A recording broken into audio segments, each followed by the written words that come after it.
तो सबसे पहले जो हम प्रोग्राम फर्स्ट प्रोग्राम बनाने जा रहे हैं, छोटा सा मैं आपको थोड़ा डिफॉल्ट के बारे में बता रहा हूँ। एक पेज कैसे एक एप्लीकेशन ASP.NET एप्लीकेशन को हम फर्स्ट टाइम स्टार्ट करेंगे और कैसे उस पर वर्क करेंगे उसके बारे में थोड़ा सा आप देख लो इसे।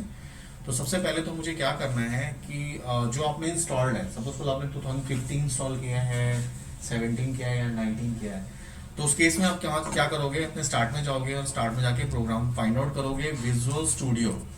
जैसे मेरे पास विजुअल स्टूडियो 2019 है, मेरे पास 2017 है, तो मैं 19 को ओपन करता हूँ। ये स्प्लैश स्क्रीन है, फर्स्ट स्क्रीन जो आपको प्रोडक्ट के बारे में बता रहा है कि ये एक विजुअल स्टूडियो है, 2019 वर्जन है। तो विजुअल स्टूडियो के अंदर में जो रिसेंट प्रोजेक्ट्स आपने पहले ओपन किए होंगे वो यहाँ पे शो होंगे।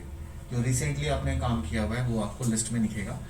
और इसके अलावा आपको नया प्रोजेक्ट अगर आपको क्रिएट करना है तो आप जाओगे, इसे राइट साइड में देखो क्रिएट न्यू प्रोजेक्ट का एक ऑप्शन आ रहा है ना। तो आप क्रिएट न्यू प्रोजेक्ट पे यहाँ पे जाके क्लिक करते हो। उसके बाद जैसे मैंने आपको बताया था कि विजुअल स्टूडियो क्या है, एक प्लेटफॉर्म है जिसके ऊपर में बहुत सारे एप्लीकेशन डेवलप कर सकते हो। वेब भी है, विंडोज भी है, मोबाइल भी, बहुत सारी चीजें हैं। तो यहाँ पर लिस्ट ऑफ एप्लीकेशन है, आपको इसके सामने देखो ये लिस्ट ऑफ एप्लीकेशन है, बहुत सारे एप्लीकेशन आप डेवलप कर सकते हो। तो यहाँ मुझे फाइंड आउट करना है, यहाँ से आपको ASP.NET यहाँ पे लिखना है सर्च बार पे, ASP.NET। सर्च बार में जब ASP.NET सर्च करोगे तो देखो यहाँ पे C# लैंग्वेज दिख रहा है आपको, यहाँ पे विंडोज दिख रहा है, यहाँ पे वेब दिख रहा है। तो यहाँ पे देखो अगर आप लिस्ट ऑफ लैंग्वेज पे क्लिक करोगे तो बहुत सारी लैंग्वेज आपको दिख रही है। यहाँ पे C# है, C++ है, F#, JavaScript, Python, query language. तो we have lots of languages. अगर इसके अलावा जो आपको चाहिए वो भी आप चाहो तो ऑनलाइन इंस्टॉल कर सकते हो। तो मेरा लैंग्वेज प्राइमरी जो लैंग्वेज है वो C# है, मैंने सेलेक्ट कर लिया। नाउ दो विंडो एप्लीकेशन टाइप, उसने देखो कितने तरह के एप्लीकेशन दिखा रहा है। यानी कि आप चाहो तो यहाँ पे एंड्रॉइड टाइप यानी एंड्रॉइड एप्लीकेशन बना सकते हो।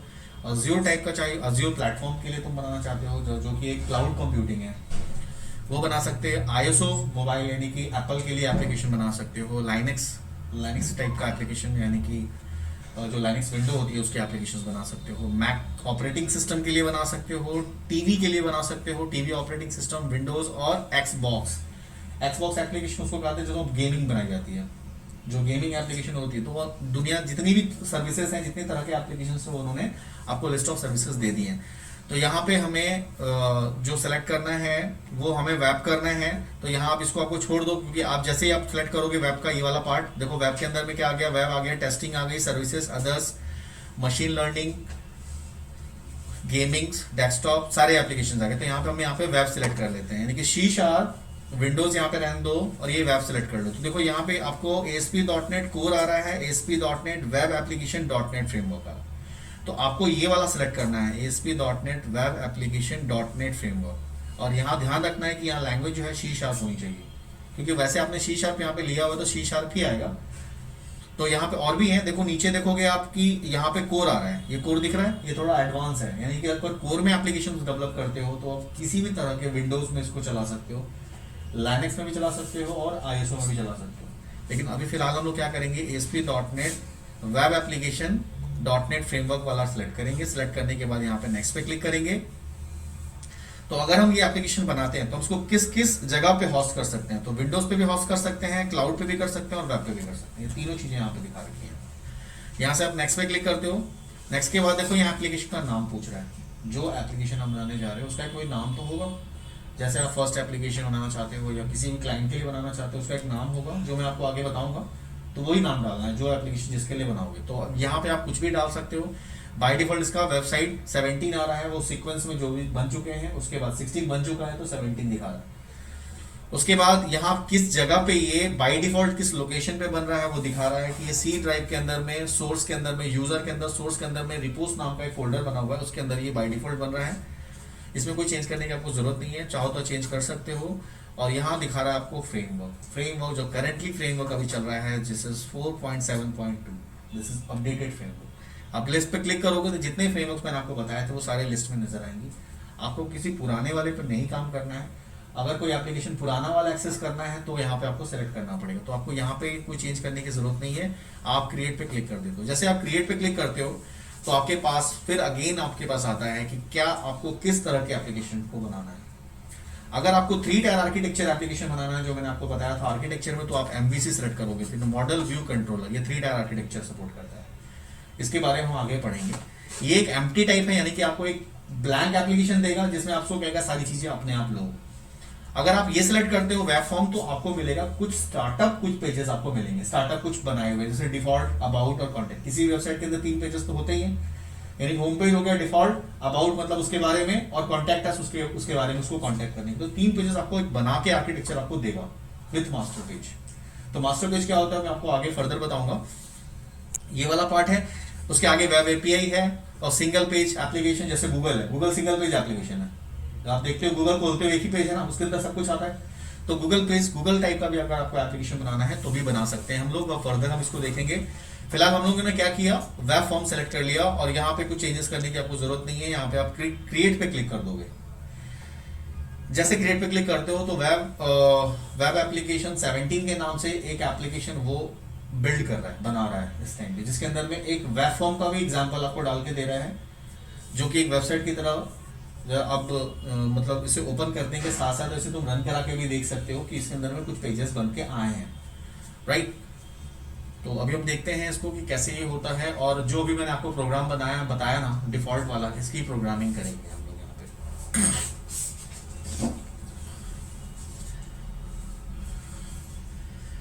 देखो ये हमारे पास पेज लोड होके आ गया, जहां पे ये ओवरव्यू पेज है। ओवरव्यू पेज को आप यहाँ से क्लोज कर सकते हो, यहाँ से आप क्लोज कर दो। ये जो आपको विंडो दिख रही है ना, ये विंडो आई है आईडीई की वजह से, इंटीग्रेटेड डेवलपमेंट एनवायरनमेंट। एक ऐसा डेवलपमेंट एनवायरनमेंट उन्होंने दिया है जो कि यूजर को इंटीग्रेट कर रहा है, जोड़ना। इंटीग्रेट मतलब जोड़ना, इस डेवलपमेंट एनवायरनमेंट को आपको जोड़ रहा है। तो कैसे जोड़ रहा है, तो because of some features it has.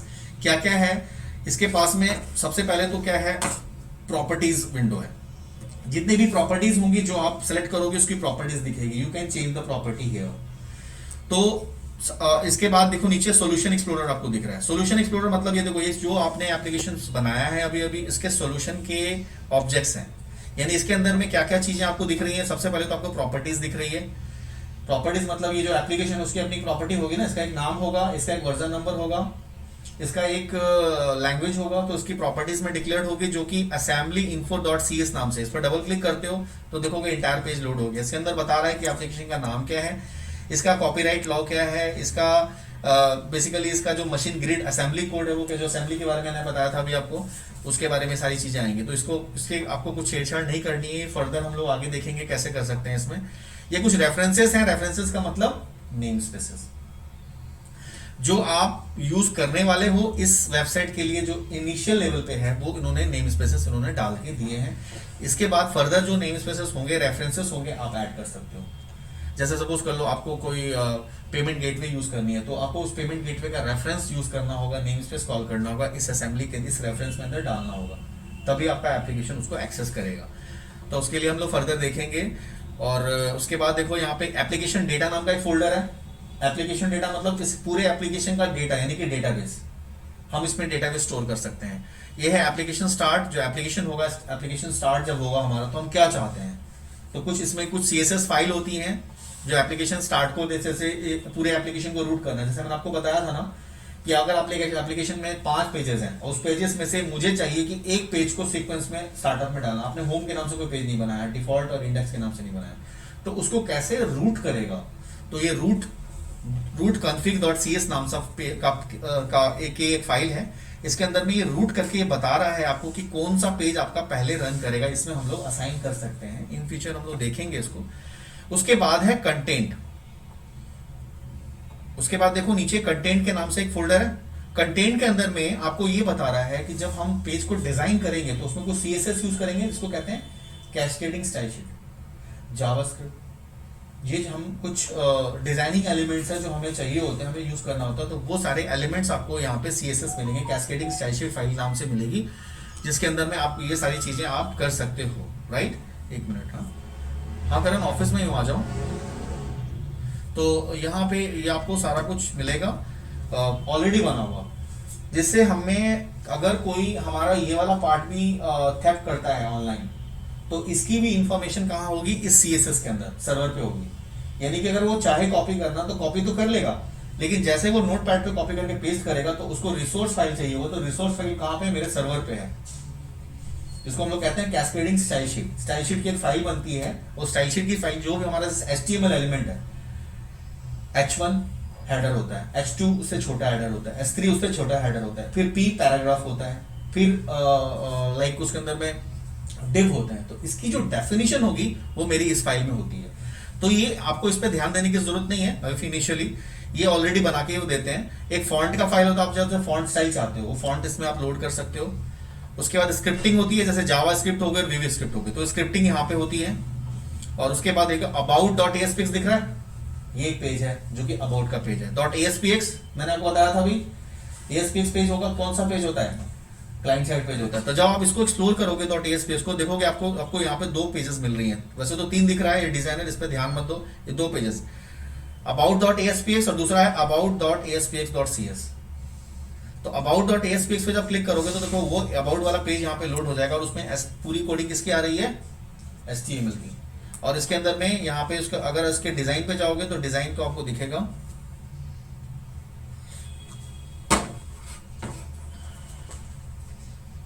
ये पेज का डिजाइन लेआउट दिखेगा इस तरह से। और दूसरा उसका पेज कौन सा दिख रहा है आपको, सोर्स कोड जहां से हम कोडिंग कर रहे हैं, ये वाली कोडिंग जो भी मैंने आपको बताया कि पब्लिक क्लास, यहाँ पे पार्शियल एक कीवर्ड यूज हो गया है, क्यों, क्योंकि ये ड्राइव है इसीलिए पार्शियल यूज हुआ है, क्लास और उस क्लास का नाम। और इसे तो क्लास यहाँ से शुरू हो रहा है, क्लास यहाँ पे बंद हो रहा है, और क्लास के अंदर एक मेथड है जो बाय डिफॉल्ट मेथड है, उसका नाम क्या है, प्रोटेक्टेड वाइड पेज लोड। और उसके साथ में क्या आ रहा है, ऑब्जेक्ट सेंडर और इवेंट आर्क्स ई। और इसके अंदर जो हम कोड लिखेंगे वो सेंडर और ई पास करेगा, राइट। अब मुझे यहाँ पे क्या करना है, इस प्लेटफॉर्म पे मुझे एक नया पेज ऐड करना है। यहाँ तो इनिशियली जो पेज हैं यहाँ बने हुए हैं, इसके अलावा भी बहुत सारे पेजेस हैं। देखो यहाँ पे अबाउट का पेज हो गया, अबाउट के बाद एक कॉन्टैक्ट का पेज है, कॉन्टैक्ट करने के लिए एक डिफॉल्ट का पेज है जो होम पेज है, उसके बाद एक फेवरेट आइकन है, फेवी आइकन के नाम से। जैसे आप चाहते हो कि आपका वेबसाइट लॉन्च करे तो एक आइकन जो राइट साइड में आता है, जैसे इंटरनेट एक्सप्लोरर में ई लिखा हुआ आता है, आप चाहते हो एक आइकन लोड हो, तो जो आइकन आप यहाँ पे डालोगे वो बाय डिफॉल्ट उसके वेबसाइट पे आएगा, वो ये आइकन है। उसके बाद ग्लोबल डॉट एएसएक्स फाइल है जो कि आपके स्टार्टअप को देखता है। जब आपका एप्लीकेशन स्टार्ट होता है तो एप्लीकेशन को कैसे स्टार्टअप करना है, उसके अंदर में जब वो स्टार्ट होगा तो उसको क्या चाहिए, जब वो एंड होगा तो उसे क्या चाहिए, वो उसके लिए होता है, हम आगे पढ़ेंगे। एक यहाँ पे पैकेज डॉट कन्फिग के नाम से फाइल होती है, एक होती है यहाँ पे साइट डॉट मास्टर, ये मास्टर पेज है जो अभी हमने पेज आपको दिखाया अबाउट के नाम से, कॉन्टैक्ट और डिफॉल्ट, ये तीनों पेजेस की जो डिजाइनिंग बनी हुई है वो एक साइट मास्टर के थ्रू बनी हुई है, मास्टर पेज के थ्रू बनी हुई है, जिसको मैं आपको आगे फर्दर बताऊंगा। और एक है साइट मोबाइल, यानी कि अगर कोई यूजर मोबाइल व्यू में खोलता है तो उसको मोबाइल व्यू में भी उस रेजोल्यूशन पे दिखाए। उसके बाद यहाँ पे एक है वेब स्विचिंग, स्विचिंग मतलब अगर मोबाइल से स्विच कर रहा है वेब पे, वेब से स्विच कर रहा है मोबाइल पे, तो उसके लिए स्विचिंग है। और एक है वेब कॉन्फ़िग जो कि बहुत इंपॉर्टेंट फाइल है, इसका नाम है web configuration, web dot configuration. इसमें पूरी कॉन्फ़िगरेशन होती है कि आपने कौन सा फ्रेमवर्क यूज किया है, टारगेट फ्रेमवर्क इसका क्या है, इसका असेंबली कौन सा है, इसका एक्चुअली जब ये रन करेगा तो ये जो वेब होगा, वेब पे रन करेगा तो वेब की कॉन्फ़िगरेशन क्या होनी चाहिए, वो सारी कॉन्फ़िगरेशन फाइल के अंदर होती है। ठीक है, तो ये ऑलमोस्ट सारी फाइलें हैं जो कि आपके एप्लीकेशन के रिलेटेड होती हैं। अभी मुझे क्या करना है, अभी मुझे एक नया पेज इसमें ऐड करना है जिसका नाम मैं चाहता हूँ लॉगिन के नाम से हो। जैसे मैंने आपको यहाँ पे डिफॉल्ट बताया था, मैं आपको एक लॉगिन के नाम से एक पेज ऐड करके दिखाता हूँ और उसके अंदर में ये जो फॉर्म क्रिएटेड है वो करके दिखाता हूँ। तो उसके लिए मुझे क्या करना होगा, सबसे पहले मुझे प्रोजेक्ट में जाना होगा। प्रोजेक्ट मेन्यू है, ये पूरा GUI है, इसको हम लोग कह रहे हैं IDE, इंटीग्रेटेड डेवलपमेंट एनवायरनमेंट। ये जो ऑब्जेक्ट आपको दिख रहे हैं इसी की वजह से ही आपको यूजर से जोड़ रहा है। तो यहाँ पे जाके मैं सबसे पहले क्या करूंगा, ऐड न्यू आइटम पे क्लिक करूंगा। जैसे मैं ऐड न्यू आइटम पे क्लिक करता हूँ, यहाँ पे देखो ये खुल के आया। इनिशियल हो सकता है कि आपका वेब पे ना आए, आपका सपोज कर लो यहाँ पे आए, तो आपको ध्यान करना है कि आपको यहाँ से वेब पे जाना है, वेब पे जाना है। जब वेब पे जाओगे तो देखोगे यहाँ पे लिस्ट ऑफ ऑब्जेक्ट्स नजर आएंगे, तो उसमें से आपको फाइंड आउट करना है वेब फॉर्म, क्योंकि आपको एक वेब फॉर्म लेना है, एक पेज लेना है वेब फॉर्म। ठीक है, तो यहाँ से आपको वेब फॉर्म लेना हो। नीचे देखो जब आपने वेब फॉर्म लिया, नीचे इसका नाम आ रहा है वेब फॉर्म 1.aspx, aspx आ रहा है। तो aspx को रहने देंगे और aspx के पहले मैं इसका नाम चेंज करने जा रहा हूं। मैंने इसका नाम रख दिया लॉगिन। तो इसका पेज का नाम क्या आ गया, login.aspx, राइट। अब मैं इस पे ऐड पे क्लिक करूंगा। जैसे मैं ऐड पे क्लिक करूंगा देखूंगा यहाँ पे कि एक login.aspx के नाम से एक पेज आ गया, HTML की कोडिंग यहाँ पे बाय डिफॉल्ट आ गई। और इसका डिजाइन में अगर मैं जाऊंगा यहाँ पे डिजाइन पे क्लिक करूंगा तो उसका पेज का मेरा डिजाइन खुल जाएगा, नहीं व्हाइट पेज खुल गया। और इधर जब मैं जाऊंगा तो HTML की कोडिंग खुल गई। और मैं स्प्लिट पे क्लिक करूंगा तो दोनों चीजें दिख रही हैं, नीचे पेज दिख रहा है, ऊपर उसकी कोडिंग दिख रही है। ये मेरा एक पार्ट हो गया जिसको हम क्या कह रहे हैं, क्लाइंट साइड पेज। ये क्लाइंट साइड पेज हो गया। दूसरा, अगर मैं सॉल्यूशन एक्सप्लोरर में जाता हूं, देखूंगा कि जो मैंने पेज ऐड किया है उसका नाम login.aspx है। जब मैं इस पे एक्सप्लोर करूंगा तो दूसरा उसका दिख रहा है login.aspx.cs, जो उसका एक क्लास है, और उस क्लास के अंदर में क्लास की पूरी कोडिंग आ रही है आपके सामने। क्लास के सामने आपकी क्लास की पूरी कोडिंग आ रही है यहाँ पे पूरी, राइट। अब मुझे क्या करना है कि जो पेज को पहले मुझे डिजाइन करना है, तो डिजाइन करने के लिए मैं यहाँ पे लॉगिन वाले पे जाऊंगा, यहाँ पे लॉगिन वाले पे जाऊंगा, और अभी फिलहाल मैं डिजाइन पे चला जाता हूँ। ये डिजाइन पे आ गया मैं। अब मुझे यहाँ पे क्या करना है कि एक टेबल लेना है जिसमें मैं ये वाला आर्किटेक्चर बनाऊंगा, क्योंकि आप पेज एक ब्लैंक पेज है, इस पेज पे कोई अभी लाइंस नहीं है। अगर आप कुछ भी ऑब्जेक्ट लेते हो तो राइट साइड में, लेफ्ट साइड में, यहाँ पे कोने पे आएगा। तो मैं चाहता हूँ कि एक ऑब्जेक्ट लूँ, उसको बीच में सेट करूँ, वहां पे एक पेज डिजाइन करूँ। तो मुझे इसके लिए इस पेज पे आके यहाँ पे जो डिव है, ऊपर वाली डिव पे क्लिक करना, और यहाँ पे टेबल पे चले जाना। यहाँ टेबल पे जाओगे, यहाँ पे इंसर्ट टेबल ऑप्शन आ रहा है, इंसर्ट टेबल। अब मुझे ये बनाना है, तो इसके लिए मुझे कितने रो की जरूरत है। ये वाली लाइन क्या हो गई, एक रो हो गई, एक रो हो गई, एक रो हो गई। कितनी रो हो गई, 1 2 3। कॉलम्स कितने हो गए, 1 2, गॉट इट, यानी 3 रोज एंड 2 कॉलम्स। तो मुझे क्या चाहिए, यहाँ पे मैंने क्या किया, यहाँ पे 3 रोज ले लिए और मैंने कॉलम्स 2 ले लिए, और यहाँ मैंने ओके कर दिया। जैसे मैंने ओके किया, देखो ये पूरा टेबल आ गया। अब टेबल को आने के बाद आप इस टेबल को टीडी को सिलेक्ट करोगे, तो टीडी एक पूरा टेबल का डेटा सिलेक्ट होता है। इस पूरे इंटायर टेबल को सिलेक्ट कर लो माउस से। जब ये पूरी तरह से सिलेक्ट हो जाता है, तो आप यहां से कोने से इसको माउस से पकड़ के इसको थोड़ा सा अपने अकॉर्डिंगली, जो आपकी रिक्वायरमेंट है उसके अकॉर्डिंगली उसे क्या करोगे, एडजस्ट कर दोगे। तो आपने इसे जो आप जितना आपको चाहिए, जिस ब्लॉक, जितना बड़ा ब्लॉक चाहिए उतना ब्लॉक ले लिया आपने।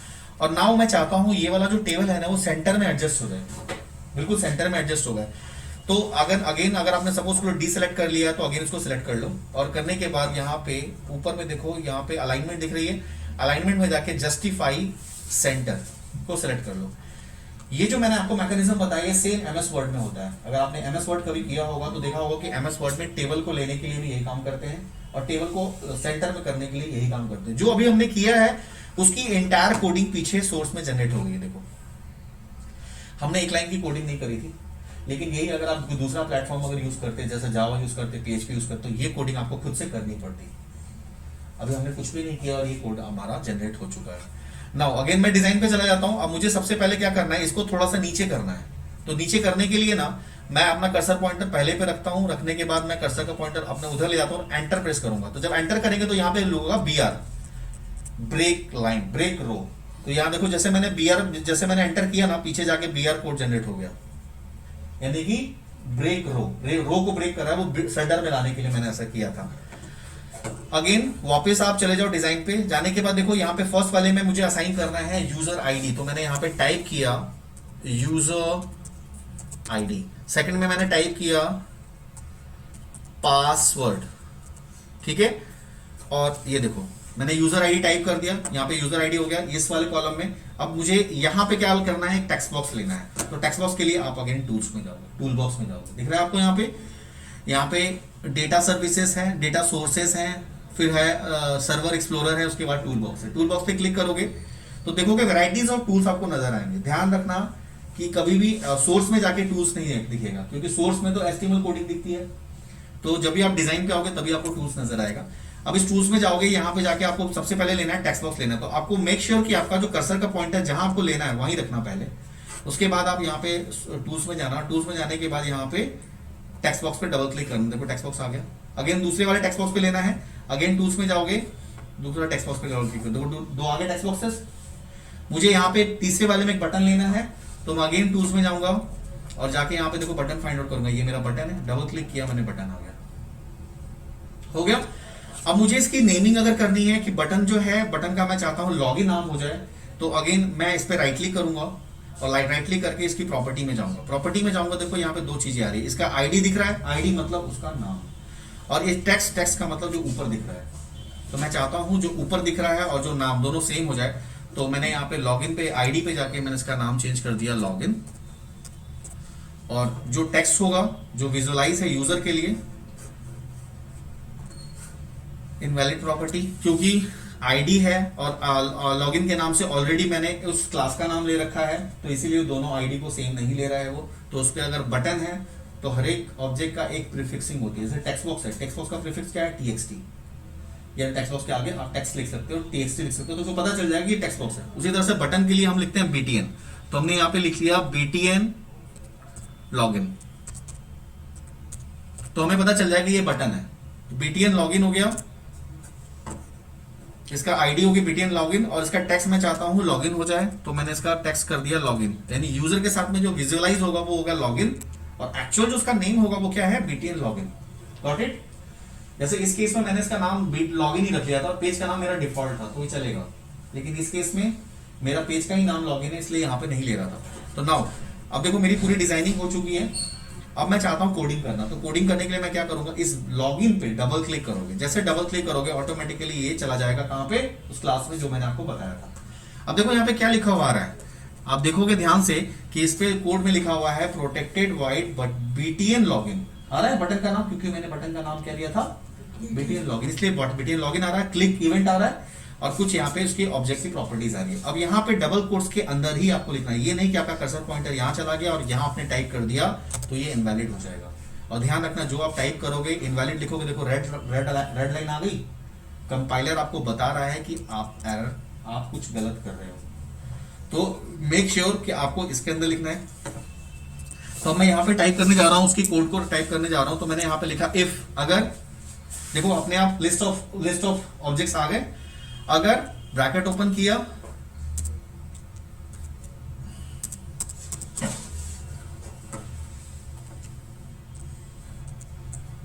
ब्रैकेट ओपन किया, अपने आप क्लोज हो गया। ये सब आईडी की वजह से हो रहा है। अब मुझे टेक्स्ट बॉक्स को उठाना है, तो पहले वाला जो टेक्स्ट बॉक्स था उसका नाम क्या था, ये जो टेक्स्ट बॉक्स आपने लिया हुआ है इसका बेसिकली जो नाम, इसकी प्रॉपर्टी में अगर जाओगे तो उसका नाम देखोगे टेक्स्ट बॉक्स 1 है। अगर आपको टेक्स्ट बॉक्स का नाम चेंज करना है तो आप नाम चेंज कर सकते हो। सपोज मैं इसका नाम रखना चाहता हूँ, इसमें यूजर आईडी एंटर होगा, तो मैं इसका नाम रखना चाहता हूँ txt यूजर आईडी, एक साथ, ये नहीं कि txt स्पेस यूजर आईडी, वो गलत हो जाएगा। कोई भी ऑब्जेक्ट का नाम होता है एक सिंगल वर्ड होता है, तो हम कर सकते हैं। फिलहाल अभी मैं नहीं कर रहा हूँ, फिलहाल आप लोग ऐसे बना के देखोगे पहले। तो इसमें मैंने टेक्स्ट बॉक्स 1 ही रहने दिया, और इसका नाम देखो टेक्स्ट बॉक्स 2 है, जो यहाँ विजिबल है टेक्स्ट बॉक्स 2 के नाम से, तो मैं इसी के नाम से फिलहाल कॉल कर रहा हूँ। तो मैंने अगेन डबल क्लिक किया, अब यहाँ पे मुझे लिखना है कि टेक्स्ट बॉक्स 1, तो मैं यहाँ पे लिखूंगा txt टेक्स्ट, देखो टेक्स्ट बॉक्स लिखूंगा, अपने आप वो ऑब्जेक्ट आ जाएगा। कर्सर पॉइंटर में देखो नीचे टेक्स्ट बॉक्स 1 आ रहा है, तो मैं टेक्स्ट बॉक्स 1 को सिलेक्ट करूंगा, एंटर किया, सिलेक्ट हो गया, डॉट डाला, डॉट डालने के बाद मुझे इसका टेक्स्ट सेलेक्ट करना है, तो मैं लिखूंगा txt, देखो अपने आप लिस्ट में आ गया, मुझे सिलेक्ट करना है। Don't try to write anything directly, just pick, जैसे आप लिखोगे ना ऑटोमेटिकली ड्रॉप डाउन होगा, उसी से सिलेक्ट कर लो। Double equals to, double quotes में मुझे एक, डबल कोट्स के अंदर में मुझे लिखना है एक वैल्यू, मैंने एक वैल्यू लिख दिया ABC, ठीक है, स्पेस दिया, डबल एम्परसेंड देना है मुझे, double ampersand, again text box 2 है, देखो टेक्स्ट लिखा मैंने, अगेन टेक्स्ट बॉक्स आ जाएगा, टेक्स्ट बॉक्स 2 आ गया, देखो लिस्ट में मैंने सेलेक्ट किया, enter, dot, again text select करना है, एंटर, इक्वल्स टू, ठीक है, इक्वल्स टू, डबल कोट्स में तुमने वैल्यू डाल दी, सपोज 1 2 3, ठीक है, दैट्स इट, ये तुम्हारी वैल्यूज आ गई। और उसके बाद तुम यहां पे एंटर करोगे, हेलो, ठीक है, तो यहां पे तुमने क्या किया, यहां पे देखो कर्ली ब्रेसेस ओपन किया, क्लोज आ गया अपने आप। ध्यान रखना है तुम्हें कर्ली ब्रेसेस का, ऐसा नहीं कि कर्ली ब्रेसेस एक से ज्यादा आ जाए और यहाँ तुमने सेमीकोलन लगा दिया, ऐसा कुछ नहीं होना चाहिए। तो ये देख रहे हो, ये स्टेटमेंट हो गई ना, if conditional statement. Curly braces के अंदर में तुम कहते हो कि अगर ये दोनों चीजें होती हैं तो उस केस में मेरे पास क्या लिखा आना चाहिए, तो मेरे पास लिखना आना चाहिए रिस्पॉन्स डॉट राइट। मैंने लिखा रिस्पॉन्स डॉट राइट, देखो राइट भी आ गया ऊपर, केस सेंसिटिव है। अगर तुमने R स्मॉल में लिख दिया, W स्मॉल में लिया, नहीं लेगा, ये लेगा ही नहीं, ठीक है। तो don't try to write anything, आपको पिकअप करना है, तो आप पिकअप करोगे तो कभी भी आप गलती नहीं करोगे, लेकिन अगर आपने पिकअप नहीं किया तो आपने गलत करोगे। तो response dot right double quotes में मैंने क्या लेना है, वेलकम यूजर, तो मैंने एक मैसेज ड्रॉप कर दिया वेलकम, जो कि यूजर को पेज पे ही प्रिंट करेगा, वेलकम यूजर, ये पेज पे ही प्रिंट करेगा। तो मैं इसको यहां से कॉपी कर रहा हूं क्योंकि मुझे अगेन एक मैसेज डिस्प्ले कराना है, मैंने कॉपी कर लिया, और मैं एल्स पार्ट में आना चाहता हूं, मैंने लिखा एल्स, देखो एल्स भी आ गया पॉपअप में। अगर एल्स में ई कैपिटल लिख दोगे वो नहीं लेगा, इसीलिए मैं बार बार कह रहा हूं जब भी कोडिंग करोगे तो ध्यान रखना जो ड्रॉप डाउन में आ रहा है उसी को सिलेक्ट कर लो, या जैसा है वैसे लिखो। मैंने कर्ली ब्रेसेस ओपन किया, देखो क्लोज आ गया अपने आप। अब मैं यहाँ पे कंट्रोल वी कर देता हूँ, कोई ऊपर वाला ही पेस्ट कर दिया, और यहाँ पे देखता हूँ invalid user, invalid user, this is my code. तो ये एक मेथड हो गया, ये मेथड हो गया, मेथड के अंदर ये कोड हो गया। ये पूरा कोड किसके अंदर जा रहा है, वो सेंटर के अंदर जा रहा है, और ये जो इवेंट टास्क हो रहा है वो ई के अंदर जा रहा है। ठीक है, अब मैं इस पेज को रन कराना चाहता हूं, इस पेज को मैं रन कराना चाहता हूं। वैसे देखो अगर इस पेज को भी, इस प्रोग्राम को भी रन कराओगे तो सबसे पहले डिफॉल्ट वाला रन करेगा, देखो। और मेरा पेज का नाम क्या है, लॉगिन। तो मैं अभी फिलहाल इसको सेव कर रहा हूं, कंट्रोल एस कर सेव कर दिया, और इसको मैं यहां से रन कराऊंगा। अभी विदाउट जो बाय डिफॉल्ट मेरा जो ब्राउजर है इसके अंदर साथ अटैच है वो क्रोम है। अगर आप क्रोम के अलावा किसी और पे करना चाहते हो तो भी कर सकते हो। तो मैंने क्रोम पे इसे रन कराया, तो आप देखोगे क्रोम पे ये रन करेगा, लेकिन अभी मैंने जो लॉगिन पेज बनाया है वो रन नहीं करेगा, वो पहले वाला रन कर रहा है। ठीक है, डिफॉल्ट वाला। तो डिफॉल्ट के साथ इन्होंने, मैंने आपको क्या बोला था कि एक आपको डिफॉल्ट एप्लीकेशन बना के पहले दे रहा है, जिसमें आपने कोई अभी तक डिजाइन नहीं करी है, लेकिन उसने एक डिजाइन भी करी है, नहीं सॉरी, लॉगिन पेज को ही दोबारा से रन करा दिया। जो खुला हुआ रहेगा ना उसको ऑटोमेटिकली वो ले लिया, उसमें स्टार्टअप पे ले लिया। अगर आप डिफॉल्ट को रन कराना चाहते हो तो भी मैं आपको बताता हूँ कैसे करोगे। फिलहाल अभी जो हमने बनाया था उसी को रन करा रहे हैं। ये लोकल होस्ट पे रन कर रहा है, लोकल होस्ट का एक अपनी इसकी क्लोन आईडी होती है, और ये login is the name of page. देखो ये पेज आ गया आपके पास। इस पेज पे अगर मैं यहाँ पे कुछ भी अलग डालता हूँ जो कि मेरे पास नहीं है, और मैं लॉगिन पे क्लिक करता हूँ, तो यहाँ पे क्या मैसेज आया, इनवैलिड यूजर। ठीक है, और मैं अप्रोप्रिएट मैसेज डालूंगा जो मैंने लिखा हुआ है। मैंने डाला एबीसी, और पासवर्ड में क्या था 1 2 3 में डालने के बाद मैंने लॉगिन किया, तो क्या मैसेज आया, वेलकम यूजर। ठीक है, तो इस तरह से ये रन करता है इसके अंदर में। और मैंने आपको बताया कि अगर आप स्टॉप करना चाहते हो, आप ब्राउजर क्लोज करोगे तो स्टॉप हो जाएगा, नहीं तो यहाँ पे रेड कलर का बटन है। जैसे आप इसको रन कराते हो ना, तो यहाँ पे देखना एक रेड आ जाएगा स्टॉप के लिए, स्टॉप के लिए आ गया रेड। या तो आपको ब्राउजर क्लोज करना है इसको रन कराने के लिए, या स्टॉप पे क्लिक करना है। अब बिना स्टॉप पे क्लिक किए आप कोडिंग करोगे, नहीं लेगा वो। अगर आपको कोडिंग में कोई चेंज करनी है तो आपको इस तरह से करना पड़ेगा। अब मैं चाहता हूँ डिफॉल्ट पेज पहले रन हो, तो मैं डिफॉल्ट पे जाऊंगा, राइट क्लिक करूंगा, और वहां पे एक ऑप्शन आएगा set as start page, set as start page. जैसे मैं सेट एज स्टार्ट पेज पे क्लिक करता हूँ और यहाँ पे से रन कराता हूँ, अब मेरा कौन सा पेज रन करेगा, डिफॉल्ट वाला जो मेरा होम पेज है। देखो ये डिफॉल्ट पेज आ गया हमारे पास में, जिसको अभी हमने कोई डिजाइन ही नहीं करी थी, अपने आप ऑटो डिजाइन करके इन्होंने बना के दिया है हमें। इसको भी कैसे यूज करना है मैं आपको फर्दर बताऊंगा। देखो ये पेज उन्होंने बना के दिया, एक लेआउट बना के दिया जहां पे सारे मेन्यूज हमारे होंगे, यहाँ पे एप्लीकेशन का नाम होगा, ये होम पेज हो गया, अब आउट हो गया, ये कॉन्टैक्ट पेज हो गया, और इसका एक फूटर हो गया, इसका एक हेडर हो गया। देखो ये इसका फूटर हो गया और इसका हेडर हो गया, यहाँ से कंटेंट प्लेस होल्डर है। तो इस तरह से ये पेज उन्होंने मैं बना के दिया हुआ है। इनिशियल लेवल पे 3 पेजेस बनाए हैं, होम, अबाउट और कॉन्टैक्ट। इसमें भी हम लोग इससे डिस्प्ले नहीं, इसमें तुमने अटैच नहीं किया ना, अभी तो कोडिंग करी नहीं है इसमें। हमने एक सेपरेट पेज अभी लॉगिन का बनाया, अगर हम चाहते हैं इसमें भी अटैच करना तो भी कर सकते हैं, लेकिन अभी फिलहाल मैं इनिशियल लेवल पे आपको बता रहा हूँ कि कैसे करना है। इस तरह का भी पेज हम खुद से भी बना सकते हैं, इसमें भी हम मॉडिफिकेशंस कर सकते हैं, जो भी ऑलरेडी बना हुआ है इसमें मॉडिफिकेशन करके हम अपना सब कुछ बना सकते हैं। इन्होंने आपको सिर्फ एक लेआउट स्ट्रक्चर बना के दिया ताकि आपके लिए कन्वीनियंट हो, क्योंकि आप किसी भी वेबसाइट को बनाओगे तो मेन्यू बनाना पड़ेगा आपको लोगो उसके डालने पड़ेंगे, उसका हेडर फुटर होगा, तो वो सब कुछ इनिशियली उसने बना के आपको दे दिया ताकि आप इजीली वर्क कर पाओ, इस चीज को अंडरस्टैंड करके वर्क कर पाओ। The main concept is this. समझ में आ गया आप लोगों को बात? जो भी मैंने आपको वीडियो में बताया है, इनफैक्ट उसको थोड़ा सा देखना और उसको नोट डाउन भी कर लेना, बिकॉज ये the proper solution explorer is a window whether are all solution objects are explore. Properties window is a window where all the properties about the objects are explore. अगर मेरे को कुछ change करना है, किसी पेज का कोई भी इंफॉर्मेशन मुझे चेंज करना है, तो मुझे क्या करना होगा, उसमें प्रॉपर्टीज पे तो जाऊंगा, उसकी चेंज करूंगा ना प्रॉपर्टीज का नाम कुछ और पहले है, अभी कुछ और है, तो मुझे चेंज करना पड़ेगा। तो you can write this things on a page and the tool box, जहां पे आपको वेराइटीज ऑफ टूल्स मिलेंगे जो कि कैटेगराइज्ड हैं। स्टैंडर्ड है, डेटा नाम से है जो डेटाबेस से रिलेटेड है, वैलिडेशन देखो, वैलिडेशन के लिए सारे बने हुए हैं। अगर दो टेक्स्ट बॉक्स को कंपेयर करना है तो कंपैरिजन कंपेयर वैलिडेशन यूज करेंगे, रेंज लगाना है तो रेंज वैलिडेटर यूज करेंगे। तो ये मैं आपको आगे बताऊंगा अभी अगली क्लास में। नेविगेशन है, नेविगेट करने के लिए मेन्यूज वगैरह बनाने हैं। लॉगिन है, वेब पार्ट है, एजेक्स एक्सटेंशन जो बताया था, asynchronous and Java and XML, ये कंट्रोल्स हैं ऑलरेडी बने हुए हैं। इन कंट्रोल्स को यूज करके हम लोग एजेक्स का सारा काम कर सकते हैं। डायनामिक डेटा, एचटीएमएल और जनरल, ये आपके कुछ टैब्स हैं जो कि टूल्स में है। तो जो इंपॉर्टेंट है यही है फिलहाल, आगे जैसे जैसे यूज में आते जाएंगे मैं आपको बताता चला जाऊंगा। राइट, तो ये आपको करना है।